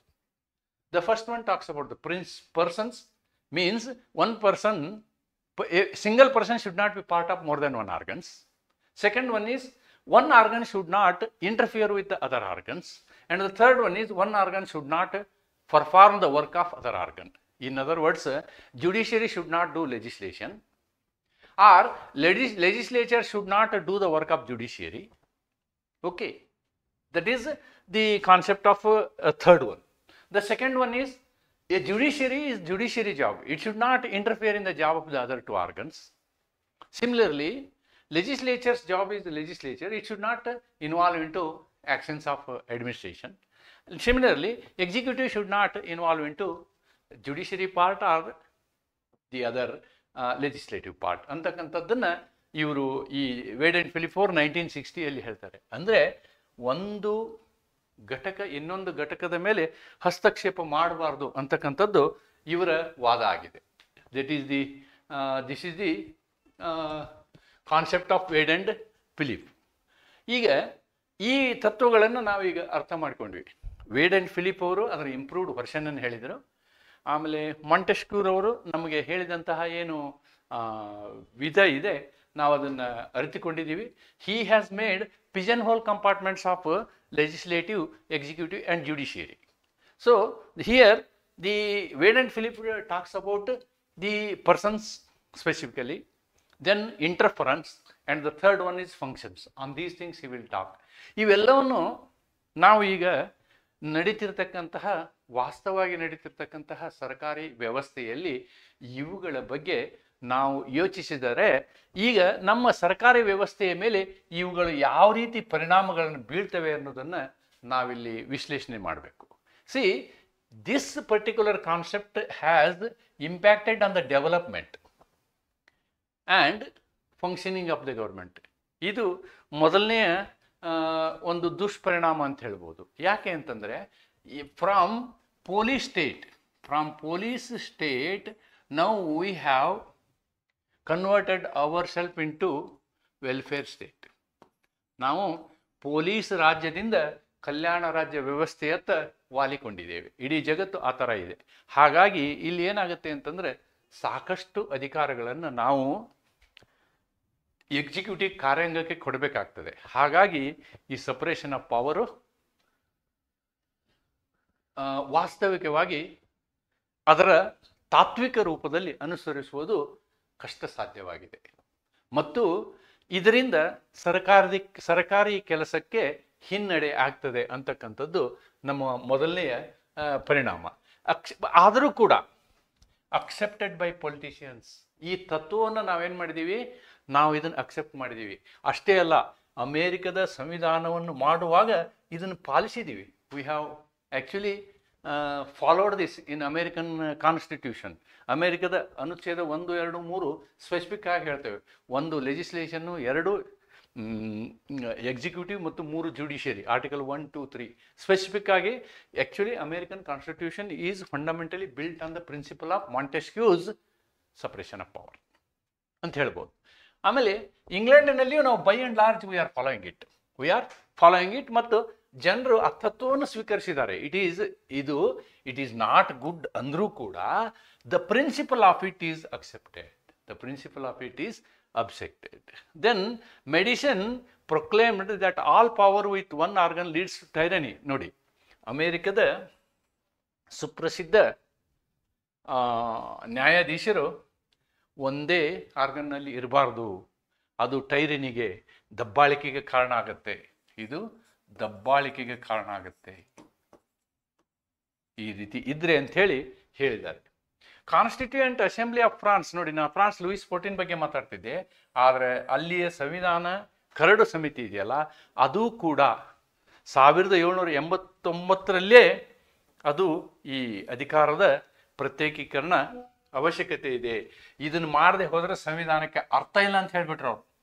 They have told if we don't separate the powers between 3 organs, then there is no meaning for the constitution at all ಅಂತ ಹೇಳಿದರು. ಆಮೇಲೆ ಇದರ ಡಿಫೆಕ್ಟ್ಗಳನ್ನು ನೋಡೋಣ. ನಾವು ಲಿಮಿಟೇಷನ್ ನೋಡಿದ್ದೀವಿ, ನಾವು ಇದರಿಂದ ಏನಾಗುತ್ತೆ ಅಂಥೇಳಿ. ಇದರ ಡಿಫೆಕ್ಟ್ಗಳನ್ನ ನಾವು ಐತಿಹಾಸಿಕವಾಗಿ ನೋಡ್ಕೊಂಡು ಬಂದರೆ ಆ್ಯಕ್ಚುಲಿ ನೋಡಿ, ಸ್ಟ್ರಿಕ್ಟ್ ಸಪ್ರೇಷನ್ ಆಫ್ ಪವರ್ ಎಲ್ಲಿಯೂ ಇರಲಿಲ್ಲ. ಸ್ಟ್ರಿಕ್ಟ್ ಸಪ್ರೇಷನ್ ಆಫ್ ಪವರು ಯಾವ ದೇಶದಲ್ಲೂ ಇರಲಿಲ್ಲ. ಆಮೇಲೆ ಬ್ರಿಟಿಷಲ್ಲಿ ಇರಲೇ ಇರಲಿಲ್ಲ ಅಂತಕ್ಕಂಥದ್ದನ್ನು ನೋಡ್ಬೋದು ನಾವು. ಇದು ಇವರ ಒಂದು ಊಹೆ ಮಾತ್ರ. ಮಾಂಟೆಸ್ಕ್ಯೂರ್ ಅವರ ಊಹೆ ಏನು, ವಾಟರ್ ಟೈಟ್ ಕಂಪಾರ್ಟ್ಮೆಂಟ್ ಸಿದ್ಧಾಂತ ಇದೆಯಲ್ಲ, ಅದು it is a assumption only. Here there are strict, he made strict compartments, legislative, executive, judiciary ಅಂತ ಹೇಳಿ ಸ್ಟ್ರಿಕ್ಟ್ ಕಂಪಾರ್ಟ್ಮೆಂಟ್ ಏನು ಮಾಡಿದ್ರಲ್ಲ, it is only a assumption ಅಂತಕ್ಕಂಥದ್ದನ್ನು ನಾವು ಕಾಣ್ಬೋದಾಗಿದೆ. ಇಲ್ಲಿ ನೋಡಿ, for example breach of privilege, ಲೆಜಿಸ್ಲೇಚರ್ಗೆ ಇರ್ತಕ್ಕಂಥ ಪ್ರಿವಿಲೇಜ್ ಏನಿದೆ ಅದನ್ನು ಇದು ತಳ್ಳಿ ಹಾಕ್ತದೆ. Separation of power is not absolute term, it is a relative term ಅಂತ ಹೇಳ್ತಾರೆ. This is absolute. If I say this is absolute, then what is relative? Executive ಇದರಲ್ಲಿ ಮೂಗು ತೋರಿಸ್ಬೋದು, ಸಾರಿ ಲೆಜಿಸ್ಲೇಟಿವ್, ಅದಂಗೆ ಎಕ್ಸಿಕ್ಯೂಟಿವ್ ಇದರಲ್ಲಿ ಮೂಗು ತೋರಿಸ್ಬೋದು, ಹಾಗೆ ಎಕ್ಸಿಕ್ಯೂಟಿವ್ ಜುಡಿಷಿಯರಿ ಮಾಡ್ಬೋದು, ಈ ರೀತಿ ಮಾಡ್ಬೋದು. ಅಂದರೆ ಓವರ್ಲ್ಯಾಪಿಂಗ್ ಈಸ್ ಆಲ್ವೇಸ್ ದೇರ್. ತಾತ್ವಿಕವಾಗಿ ಅಂದರೆ ಪ್ರತ್ಯೇಕತೆ ಇದೆ, ಆದರೆ ಸ್ವಲ್ಪ ಸ್ವಲ್ಪ ಓವರ್ಲ್ಯಾಪ್, ಚೆಕ್ಸ್ ಆ್ಯಂಡ್ ಬ್ಯಾಲೆನ್ಸ್ ಇದೆ ಅನ್ನೋದನ್ನು ನಾವು ನೋಡ್ತೀವಿ. ಅದನ್ನ ಹೇಳಿದ್ನಲ್ವಾ, ಇನ್ ಎ ವೆಲ್ಫೇರ್ ಸ್ಟೇಟ್, ಕಲ್ಯಾಣ ರಾಜ್ಯದಲ್ಲಿ ನಾವು ಬಹಳ ಕಠಿಣ ರೀತಿಯಲ್ಲಿ ಇದನ್ನು ಏನು ಈ ಒಂದು ತತ್ವವನ್ನು ಪಾಲಿಸಲು ಸಾಧ್ಯವಿಲ್ಲ. Okay, the fundamental object of Montesquieu, ಇಲ್ಲಿ ಅದನ್ನು ನೋಡ್ಬೇಕು ನಾವು. ಈ ತತ್ವವನ್ನು ನೋಡಿ ನಾವು ಮಾಂಟೆಸ್ಕ್ಯೂನ ಯಾರೂ ತಿರಸ್ಕರಿಸಿಲ್ಲ. Nobody rejected Montesquieu. Everybody accepted the concern of Montesquieu. And what was the concern? Concern was liberty and freedom of individuals. ವ್ಯಕ್ತಿಗಳ ಸ್ವಾತಂತ್ರ್ಯ ಏನಿದೆ ಇದು ಬಹಳ ಮಹತ್ವ. ಆ ಮಹತ್ವದ ಮೇಲೆ ಅವನು ಈ ಡಾಕ್ಟರೇಟ್ ಮಾಡಿದ್ದ ಅಂತಕ್ಕಂಥದ್ದನ್ನು ನೋಡ್ಬೋದು. ಹಾಗಾಗಿ ಅಲ್ಟಿಮೇಟ್ಲಿ ನಮ್ಮ ಒಂದು ವ್ಯವಸ್ಥೆ ಏನಿದೆಯಲ್ಲ, ಪ್ರಜಾಪ್ರಭುತ್ವ ವ್ಯವಸ್ಥೆ, ಇದು ಸಪರೇಷನ್ ಆಫ್ ಪವರ್ನ ವಾಸ್ತವ ರೀತಿಯಲ್ಲಿ ನಾವು ಅದನ್ನು ಜಾರಿಗೆ ತರದೇ ಹೋದರೂ ಚೆಕ್ಸ್ ಆ್ಯಂಡ್ ಬ್ಯಾಲೆನ್ಸ್ ತತ್ವದಲ್ಲಿ ನಮ್ಮ ಸರ್ಕಾರಗಳು ನಡೀತವೆ ಅಂತಕ್ಕಂಥದ್ದನ್ನು ನಾವು ನೋಡ್ಬೋದಾಗಿದೆ. ಆಮೇಲೆ ಅದರ ಲಿಮಿಟೇಷನ್ ನೋಡಿದ್ವಿ ನಾವು. ಹಾಗಿದ್ರೆ ಅದರ ಇಂಪಾರ್ಟೆನ್ಸ್ ಏನು? What is the practical importance? ಅಧಿಕಾರದ ಪ್ರತ್ಯೇಕತೆಯ ಮಹತ್ವ ಏನು ಅನ್ನೋದನ್ನು ನಾವು ನೋಡೋದಾದರೆ ನೋಡಿ, ಇದು ನಮ್ಮ ಗೌರ್ಮೆಂಟ್ಗೆ ಬೇಡವಾದ ಅವಶ್ಯಕತೆ ಅಂತ. Evil but necessary. Evil but necessary. Policy is accepted. But ಒಂದು ಇನ್ನೊಂದರ ಮೇಲೆ ಓವರ್ಲ್ಯಾಪ್ ಆಗೋದು, ಅಂದರೆ ತಾತ್ವಿಕವಾಗಿ ಒಂದರ ಅತಿಕ್ರಮಣ ಇನ್ನೊಂದರ ಮೇಲೆ ಆಗಿದೆ ಅನ್ನೋದನ್ನು ನಾವು ನೋಡ್ತೀವಿ. ಆದರೆ ಈ ತತ್ವ ಏನು ಮಾಡುತ್ತೆ ಅಂತಂದರೆ ಅಧಿಕಾರದ ದುರುಪಯೋಗವನ್ನು ತಪ್ಪಿಸ್ತದೆ. ದುರುಪಯೋಗವನ್ನು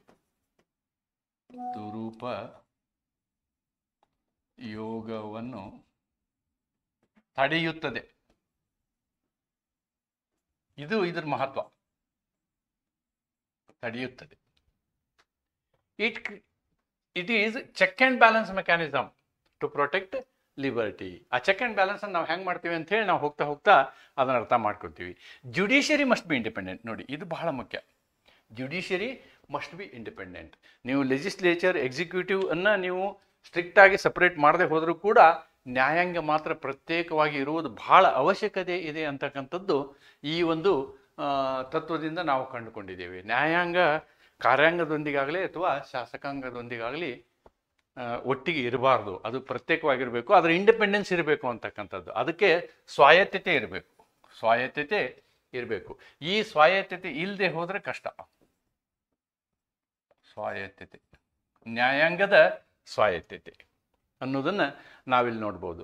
ಅದನ್ನು ನೀವು ನೋಡೋದಾದರೆ ಇದೇ ಉದಾಹರಣೆ, ಬೆಸ್ಟ್ ಉದಾಹರಣೆ. ನಾನು ಮೊದಲು ರೆಫರ್ ಮಾಡಿದ್ದೀನಿ. ಈ ಉದಾಹರಣೆಯಲ್ಲಿ ಏನು ಮಾಡಿದರು ಅಂತಂದರೆ 39ನೇ ತಿದ್ದುಪಡಿಯಲ್ಲಿ ಮಾಡಿದಂತಹ ಈ ಒಂದು ತಿದ್ದುಪಡಿ ಇದೆಯಲ್ಲ, ಅಂದರೆ ಅಲ್ಲೇನಾಗ್ಬಿಡ್ತು ಅಂತಂದರೆ prime minister has become above constitution, above law. ಆ ರೀತಿ ಆಗಿಬಿಡ್ತದೆ. ಆ ಅಧಿಕಾರವನ್ನು ನಾವು ಬೇರೆದಕ್ಕೆ, ನ್ಯಾಯಿಕ ಅಧಿಕಾರವನ್ನು ನಾವು ಬೇರೆದವ್ರಿಗೆ ಕೊಟ್ಟರೆ ಆವಾಗ ಏನಾಗುತ್ತೆ, ಅವ್ರು ಏನು ಬೇಕಾದನ್ನು ಮಾಡ್ಬೋದು ಅನ್ನೋದು ನಾವು ಈ ಪ್ರಕರಣದಲ್ಲಿ ಕಾಣ್ಬೋದಾಗಿದೆ. ಇವೆಲ್ಲವುಗಳನ್ನ ನಾವು ಇಂಪಾರ್ಟೆನ್ಸ್ ಅಂತ ಹೇಳ್ಬೋದು. ಆಮೇಲೆ ಇದನ್ನೇ ನಾವು ಮುಂದುವರೆದು ಈ ಒಂದು ಪ್ರಾಕ್ಟೀಸ್ ಆಫ್ SOP ಹೇಗಿತ್ತು ಅನ್ನೋದನ್ನು ನಾವು USA ನೋಡ್ಬೋದು, ಇಂಗ್ಲೆಂಡ್ನಲ್ಲಿ ನೋಡ್ಬೋದು. ನಾನು ಇದ್ರ ವಿವರವಾಗಿ ಹೇಳೋಕ್ಕೆ ಹೋಗೋದಿಲ್ಲ. USA ಒಂದು ಹೇಳ್ತೇನೆ, ಏನಂದರೆ ಅದು ಸಂವಿಧಾನ ತಯಾರಾಗಿದ್ದೇ ಈ ಪ್ರತ್ಯೇಕತೆಯ ತತ್ವದ ಆಧಾರದ ಮೇಲೆ. ಆದರೂ ಕೂಡ ಅಲ್ಲಿ ಈ ಚೆಕ್ಸ್ ಆ್ಯಂಡ್ ಬ್ಯಾಲೆನ್ಸ್ ನಡೀತಾ ಇದೆ. ಅಂದರೆ ಪ್ರೆಸಿಡೆಂಟು ಏನು ಮಾಡ್ತಾರೆ ಅಂತಂದರೆ ಕೆಲವು ವಿಷಯದಲ್ಲಿ ಶಾಸಕಾಂಗದ ಮೇಲೆ ವೀಟೋ ತರ್ತಾರೆ. ಆಮೇಲೆ ಈ ಕಾಂಗ್ರೆಸ್ಸು ಈ ಪ್ರೆಸಿಡೆಂಟ್ ಅಂದರೆ ಎಕ್ಸಿಕ್ಯೂಟಿವ್ ಮೇಲೆ ಸ್ವಲ್ಪ ಕಂಟ್ರೋಲ್ ಮಾಡ್ತದೆ. ನ್ಯಾಯಾಂಗ ಜುಡಿಷಿಯರಿ ರಿವ್ಯೂನಲ್ಲಿ ಕಂಟ್ರೋಲ್ ಮಾಡ್ತದೆ ಅನ್ನೋದನ್ನು ನಾವು ವಾಸ್ತವವಾಗಿ ಕಾಣ್ತೀವಿ. ಫಾರ್ ಎಕ್ಸಾಂಪಲ್, ಇವರು ಯಾವುದಾದ್ರೂ ಕಾನೂನಿನ ಮೇಲೆ ವೀಟೋ ಮಾಡ್ಬೋದು. ಆಮೇಲೆ ಇಲ್ಲಿ ನೋಡಿ, ಈ ಟ್ರೀಟಿಗಳನ್ನ ಮಾಡೋರು ಪ್ರೆಸಿಡೆಂಟ್. ಅಂದರೆ treaties are nothing but loss, president. ಆದರೆ ಅದರ ಅಪ್ರೂವಲ್ ಕೊಡೋದು ಕಾಂಗ್ರೆಸ್ಸಲ್ಲಿ, ಅದನ್ನು ನೆನ್ಪಿಟ್ಕೋಬೇಕು. ಆಮೇಲೆ ಜುಡಿಷರಿ ಅಪಾಯಿಂಟ್ಮೆಂಟನ್ನು ಮಾಡುವಂಥವ್ರು ಪ್ರೆಸಿಡೆಂಟ್. ನೋಡಿ, ಇದು control.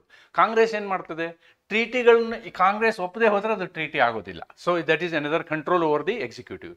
Judiciary creating special courts, Congress special ಕೋರ್ಟ್ಗಳನ್ನು ಮಾಡ್ಬೋದು. ಮತ್ತು ಜಡ್ಜ್ಗಳ ಅಪಾಯಿಂಟ್ಮೆಂಟನ್ನು ಇವರು ಪ್ರೆಸಿಡೆಂಟ್ ಅವರು ಮಾಡಿದರೂ ಕೂಡ ನೇಮಕಾತಿಯನ್ನು ಅದನ್ನು ಅನುಮೋದಿಸೋದು ಕಾಂಗ್ರೆಸ್ ಆಗಿರುತ್ತೆ. ಈ ರೀತಿಯಾದಂತಹ ಚೆಕ್ಸ್ ಆ್ಯಂಡ್ ಬ್ಯಾಲೆನ್ಸ್ ಇದೆ.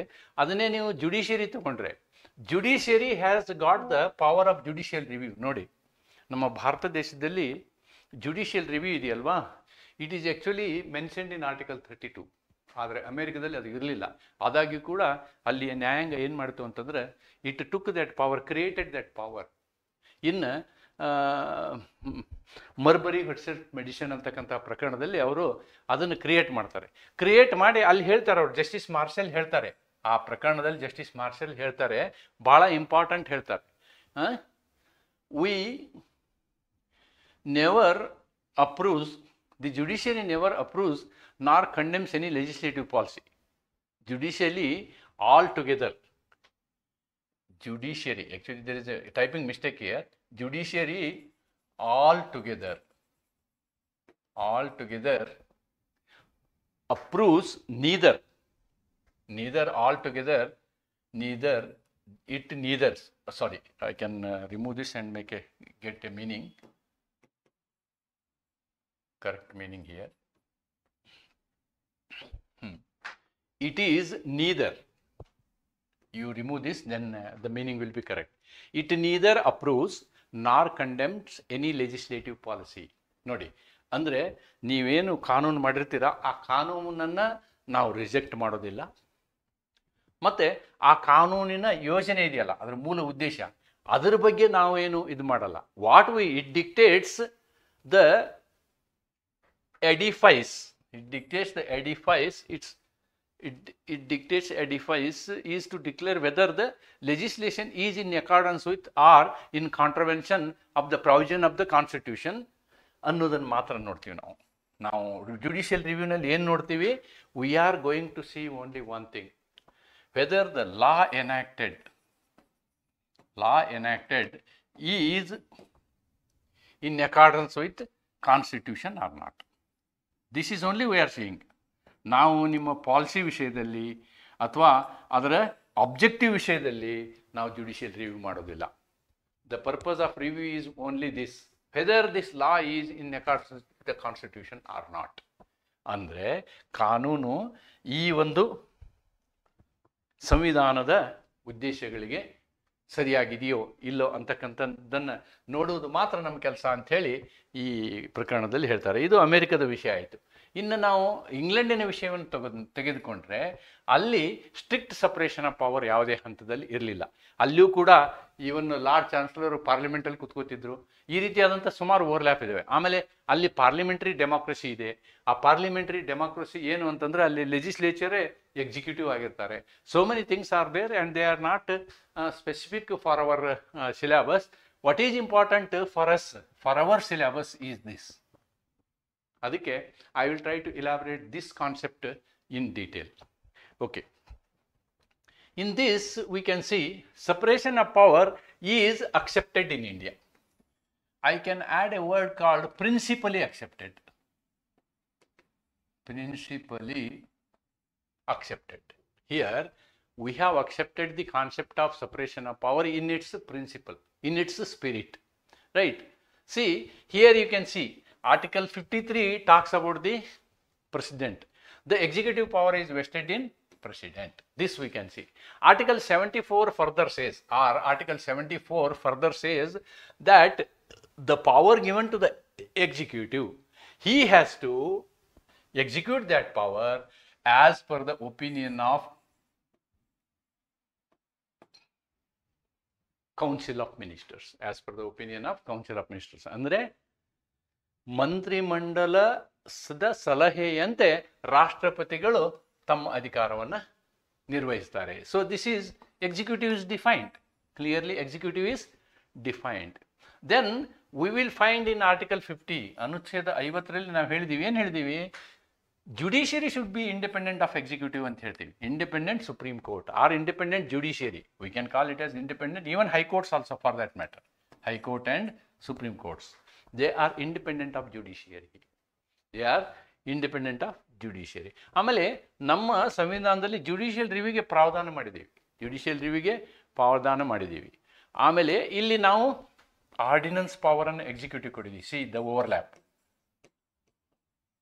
So ordinance is issued by president or governor, but they are executives. They are executives. Here we find a overlap, but it is ultimately approved by the parliament or state legislature. This is overlap. Then privilege ಸವಲತ್ತುಗಳನ್ನು ಕೊಟ್ಟಿದ್ದೇವೆ ನಾವು. What is privilege? See, when the session is going on, the court will not interfere in the proceedings of the session. Even if some fight happens there, it has to be decided by the speaker only, that privilege. Or the ordinary person cannot speak against any elected person, against the privilege of those elected persons.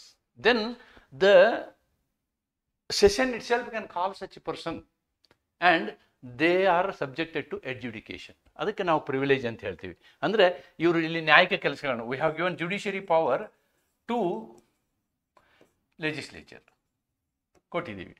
ಆಮೇಲೆ ಟ್ರೈಬ್ಯುನಲ್ಗಳನ್ನ ಮಾಡಿದ್ದೀವಿ ನಾವು. ಟ್ರೈಬ್ಯುನಲ್ಗಳು ಏನಿಲ್ಲ, executive has got the legislative power, executive has judicial power, executive is having judicial power in tribunals. So in our Indian contest overlap exists ಅಂತ ಹೇಳ್ಬೋದು ನಾವು. In our Indian contest strictly separation of power is not there, but checks and balance is there.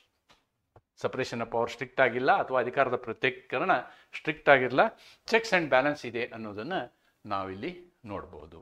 ಇದನ್ನು ನೋಡಿ ನಾವು ಇದಕ್ಕೆ ಸಂಬಂಧಪಟ್ಟಂತಹ case ಲಾಗಳನ್ನು detail ಆಗಿ ನಾವು ಸ್ಟಡಿ ಮಾಡಿದರೆ ಇದರ ಕಂಪ್ಲೀಟ್ ಅನಲೈಸಿಸ್ ಆಗುತ್ತೆ ಅಂತಕ್ಕಂಥದ್ದನ್ನು ನಾವಿಲ್ಲಿ ನೋಡ್ಬೋದಾಗಿದೆ. ಅದರಲ್ಲಿ ಮೊದಲನೆಯ ಪ್ರಕರಣ ಬಂದು Ram Jawaya Kapur versus state of Punjab.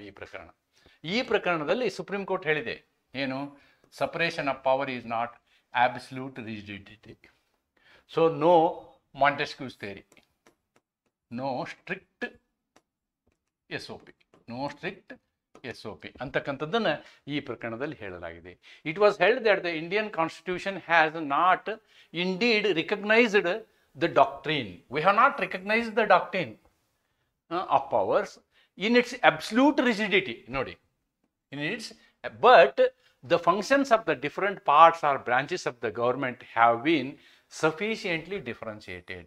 ಆದರೆ ನಾವು ಏನು ಮಾಡಿದ್ದೀವಿ, ನಮ್ಮ ಸಂವಿಧಾನ ವ್ಯವಸ್ಥೆಯಲ್ಲಿ ವಿವರವಾಗಿ ಬೇರೆ ಬೇರೆ ಆರ್ಗನ್ಗಳ ಬೇರೆ ಬೇರೆ ಭಾಗಗಳು ಅಂತಂದರೆ ಇಲ್ಲೇ ಲೆಜಿಸ್ಲೇಟಿವ್, ಎಕ್ಸಿಕ್ಯೂಟಿವ್ ಮತ್ತು ಜುಡಿಷಿಯರಿಗಳ ಭಾಗವನ್ನು ನಾವು ನಮ್ಮ ಸಂವಿಧಾನದಲ್ಲಿ ಪ್ರತ್ಯೇಕ ಮಾಡಿದ್ದೀವಿ.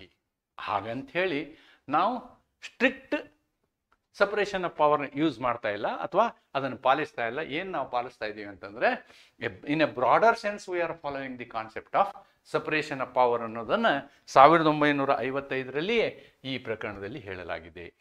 ಆಮೇಲೆ ಇದರ ಮುಂದುವರೆದು ಇನ್ನೊಂದು ಪ್ರಕರಣ ಬರುತ್ತೆ 1967ರಲ್ಲಿ IC Golaknath versus state of Punjab ಅಂತಕ್ಕಂಥ ಪ್ರಕರಣ.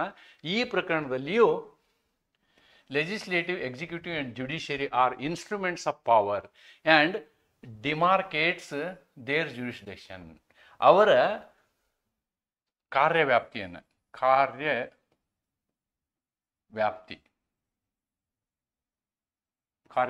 ಯಾರ್ಯಾರ ಕಾರ್ಯವ್ಯಾಪ್ತಿ?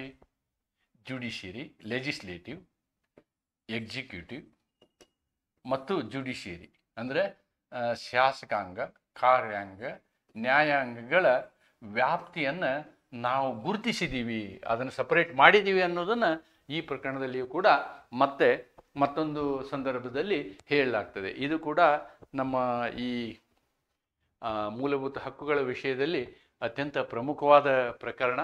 ಓಕೆ, ಈ ಪ್ರಕರಣ ಸರ್ಕಾರ ಮತ್ತು ಜುಡಿಷಿಯರಿ ಮಧ್ಯೆ ತನ್ನದೇ ಆದಂತಹ ಕ್ರಾಂತಿಯನ್ನು, ಸಮಸ್ಯೆಯನ್ನು ಉದ್ಭವಗೊಳಿಸಿದಂತಹ ಒಂದು ಪ್ರಕರಣ ಇದು. ನಾವು ಇಲ್ಲಿ ಬೇಸಿಕ್ ಸ್ಟ್ರಕ್ಚರ್ ಥಿಯರಿ ಹೇಳುವಾಗ ಆ ಪ್ರಕರಣದ ಬಗ್ಗೆ ವಿವರವಾಗಿ ಹೇಳ್ತೇನೆ. ಇಲ್ಲಿ ಇದರಲ್ಲಿ ಈ ವಿಷಯವನ್ನು ಮಾತ್ರ ತಾವು ಗಮನಿಸಬೇಕು. ಅಂದರೆ ಇಲ್ಲಿ ಎಕ್ಸಿಕ್ಯೂಟಿವ್, ಜುಡಿಷಿಯರಿ ಮತ್ತು ಲೆಜಿಸ್ಲೇಟಿವ್ಗಳ ಕಾರ್ಯವ್ಯಾಪ್ತಿಗಳನ್ನ ನಾವು ಏನು ಮಾಡಿದ್ದೀವಿ, ಮಾರ್ಕ್ ಮಾಡಿದ್ದೀವಿ, ಸಪ್ರೇಟಾಗಿ ಮಾಡಿದ್ದೀವಿ, ದೇ ಆರ್ ಸಪ್ರೇಟ್ ಅನ್ನೋದನ್ನು ಈ ಪ್ರಕರಣದಲ್ಲಿ ಹೇಳ್ತೀವಿ. ಇದನ್ನು ಮುಂದುವರೆದಂತಹ ಪ್ರಕರಣ ಇಂದಿರಾ ಗಾಂಧಿ, ಇದನ್ನು ರೆಫರ್ ಮಾಡಿದ್ದೆ ನಾನು, ಮತ್ತೊಂದು ಸಲ ಈ ಪ್ರಕರಣ ಇಲ್ಲಿ ಹೇಳಬೇಕಾಗತ್ತೆ ಕೇಸ್ ಲಾದಲ್ಲಿ. ಇಲ್ಲಿ ಏನಾಗುತ್ತೆ ಅಂತಂದರೆ ಸಂವಿಧಾನ ತಿದ್ದುಪಡಿ ಮಾಡ್ತಾರೆ. ನಾನು ಹೇಳಿದ್ನಲ್ಲ 39th CAA ಏನು ತಿದ್ದುಪಡಿ ಆಗುತ್ತೆ, ಇದು ಬಹಳ ಡೇಂಜರ್. ಈ ತಿದ್ದುಪಡಿಗೆ ಹೊಸ ಸೆಕ್ಷನ್ ಸೇರ್ತಾರೆ, ಹೊಸ ಆರ್ಟಿಕಲ್ನ ಅನುಚ್ಛೇದ 321 ಕ್ಯಾಪಿಟಲ್ ಎಯನ್ನು ಸೇರಿಸಲಾಗ್ತದೆ. ಈ ಸೇರಿಸಿದ್ದು ಯಾಕೆ ಅಂದರೆ ಇದು ಬ್ಯಾಕ್ಗ್ರೌಂಡು ಇಂದಿರಾ ಗಾಂಧಿಯವರು ಅವರ ಇಲೆಕ್ಷನ್ನು ಅಸಿಂಧು ಆದಂತಹ ಸಂದರ್ಭದಲ್ಲಿ ಅವರು ತಮ್ಮ ಅಧಿಕಾರವನ್ನು ಉಳಿಸಿಕೊಳ್ಳೋಕ್ಕೋಸ್ಕರ ನ್ಯಾಯಿಕ ಅಧಿಕಾರವನ್ನು ತಾವು ಕಿತ್ಕೊಂಡ್ಬಿಡ್ತಾರೆ ಈ ಸಂವಿಧಾನ ತಿದ್ದುಪಡಿಯಿಂದ. ಇದು ಆಮೇಲೆ ಅಸಿಂಧು ಆಗ್ತದೆ. This will be declared as unconstitutional subsequently. Okay, so ಆದರೆ ಈ ಪ್ರಕರಣದಲ್ಲಿ ಇದನ್ನು ನಾವಿಲ್ಲಿ ಹೇಳ್ಬೋದು. The court affirmed that the separation of powers requires that Parliament act within its scope of powers and not interfere with judiciary's decision making. ನೋಡಿ, ಇಲ್ಲಿ ಸಂಸತ್ತು ನ್ಯಾಯಿಕ ಅಧಿಕಾರಗಳಲ್ಲಿ ಮೂಗು ತೂರಿಸಬಾರ್ದು ಅಂತ ಹೇಳ್ತದೆ ಈ ಪ್ರಕರಣದಲ್ಲಿ. ಇದರ ಅರ್ಥ ಸಪರೇಷನ್ ಆಫ್ ಪವರ್ ಇರಬೇಕು ಅಂತಕ್ಕಂಥದ್ದನ್ನು ನಾವು ಇಲ್ಲಿ ಕಾಣಬಹುದಾಗಿದೆ. ಆಮೇಲೆ ಈ ಕೊನೆಯ ಪ್ರಕರಣ, ಇದು Keshavananda Bharati versus state of Kerala ಪ್ರಕರಣ. ಇದು ಕೂಡ ಅಷ್ಟೇ ನಮ್ಮ ಬೇಸಿಕ್ ಸ್ಟ್ರಕ್ಚರ್ ಥಿಯರಿಗೆ ಸಂಬಂಧಪಟ್ಟಂತೆ ತುಂಬ ಮಹತ್ವವಾದಂತಹ ಒಂದು ಪ್ರಕರಣ. ಈ ಪ್ರಕರಣದಲ್ಲಿ ಏನು ಹೇಳ್ತಾರಂದರೆ, separation of power is a basic structure. ಅಧಿಕಾರದ ಪ್ರತ್ಯೇಕತೆ ಅಂತಕ್ಕಂಥದ್ದು ನಮ್ಮ ಸಂವಿಧಾನದ ಒಂದು ಮೂಲ ತತ್ವ ಅಂಥೇಳಿ ಈ ಪ್ರಕರಣದಲ್ಲಿ ಹೇಳಲಾಗ್ತದೆ. ಕೇಶವಾನಂದ ಭಾರತಿ ಪ್ರಕರಣದಲ್ಲಿ ಏನು ಹೇಳ್ತೀವಿ ನಾವು, ಅಧಿಕಾರದ ಪ್ರತ್ಯೇಕತೆ ಸಂವಿಧಾನದ ಮೂಲ ತತ್ವ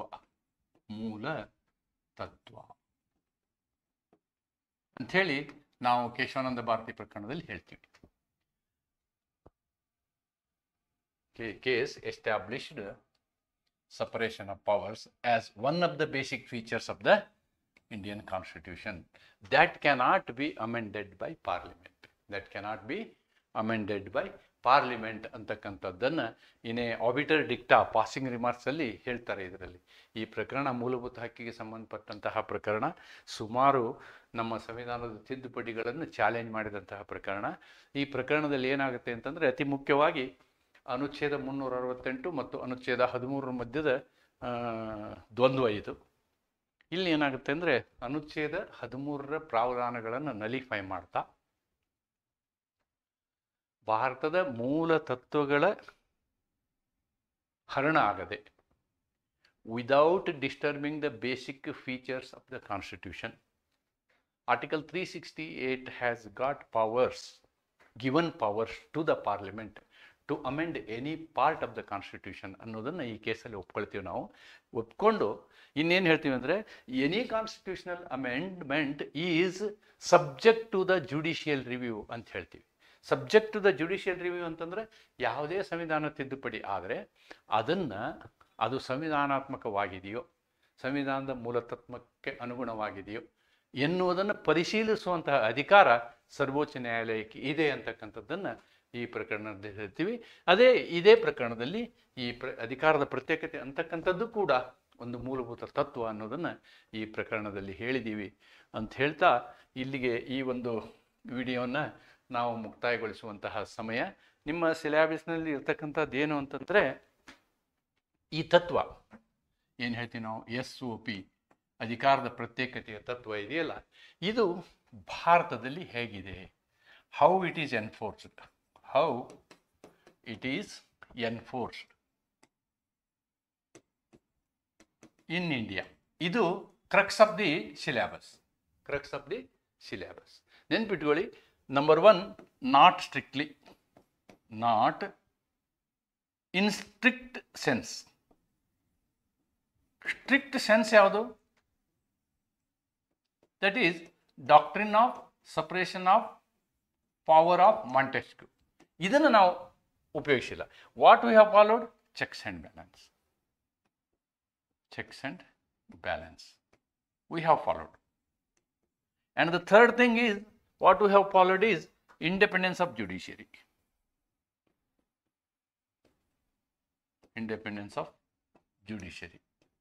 ಅಂದರೆ ನ್ಯಾಯಿಕ ಸ್ವಾಯತ್ತತೆ. ಮೂರನೇದ್ದು broadly separation of power is used. ನಾಲ್ಕನೇದು ಬ್ರಾಡ್ಲಿ SOP ಈಸ್